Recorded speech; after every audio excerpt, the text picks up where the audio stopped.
My students always ask me how I became a sociology major, and it was 26 years ago that I stumbled into a sociology of gender class, quite by accident. And I was completely blown away by the course, and particularly the professor. And it made visible all these things about inequality, all these aspects of inequality that had been invisible to me, and maybe even that I had been willfully blinded to. And because of that professor and because of that class, I ended up taking more sociology classes, getting a double major in sociology, and then going to graduate school to pursue my PhD.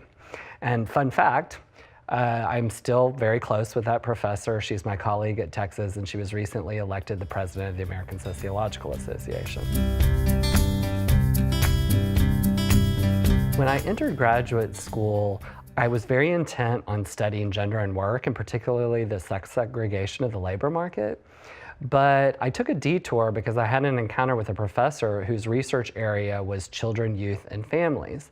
And I decided to take up the opportunity to study with him because I thought it was a good opportunity, not because I had any interest in that topic at all, not knowing that that topic would be the great passion of my professional life. And in retrospect, it's funny to me how much of the course of my career and even of my life has been predicated on these classes that I just happened to wind up in.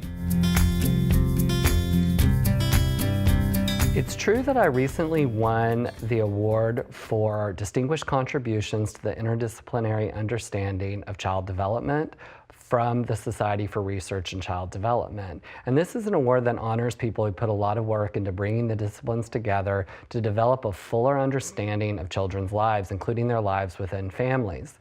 And I think that I won it because my research really does a lot to bridge perspectives from sociology, psychology, public health, education, public policy, and economics to study children and their lives, but also because of what I teach and how I teach. And that is particularly true for my marriage and family course. I think that an interdisciplinary understanding enhancing the sociological understanding of this topic is absolutely essential. As a professor, I first taught marriage and family, I think it was back in 2002, but I had taught it for the first time when I was in graduate school 5 years before that. And in both cases, I was in a department where they didn't have anybody to teach the class, and they had huge student demand for the class. So I stepped up to meet the demand in both cases, and I've been doing that ever since. The two university-wide teaching awards that I have won at the University of Texas at Austin both recognize the dedication to teaching our huge undergraduate population, and particularly students who are just transitioning into college or in their first couple of years of college. And my marriage and family course is a big part of that. That course is where you get the chance to demonstrate to students that social science research has an enormous influence on their lives and speaks to things that they care about. I also think that family factors are an ideal venue to help students learn how to sift through and evaluate and integrate evidence to make sound arguments about the world. So it does double duty as a class that really engages student interest while also developing their critical thinking skills, and I think that's a great combination as a teacher. I had no intention of writing a textbook for a marriage and family course. I thought, there are lots of other textbooks out there for those courses, and some of them are really good, including the one that I had been using from year to year. What convinced me otherwise and why I wrote Families Now was because I thought that there was a need for a more integrative perspective on families. And for me, that integrative perspective means integrating rather than segregating diverse family voices.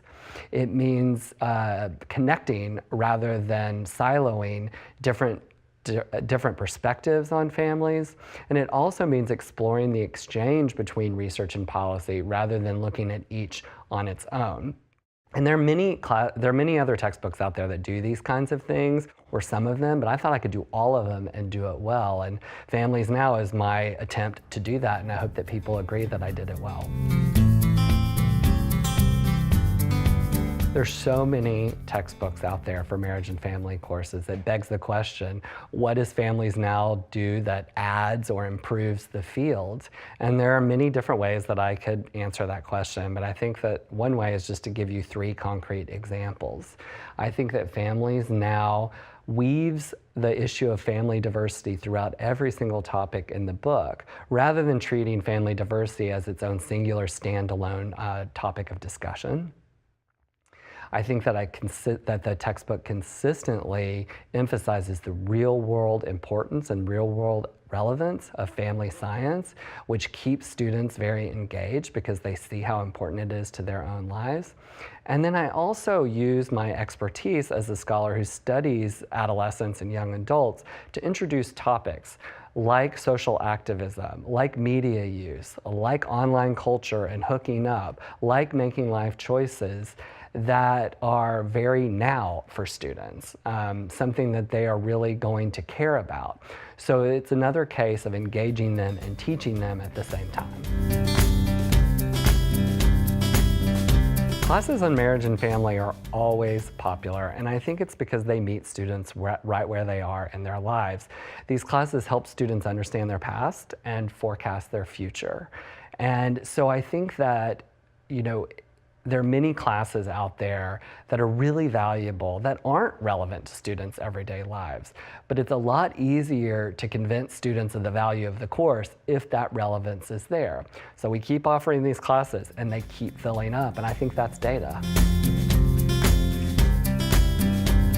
Unlike most, or maybe even all, people who write marriage and family textbooks, my area within family studies is children, teenagers, young adults, and how they are parented in good and bad ways.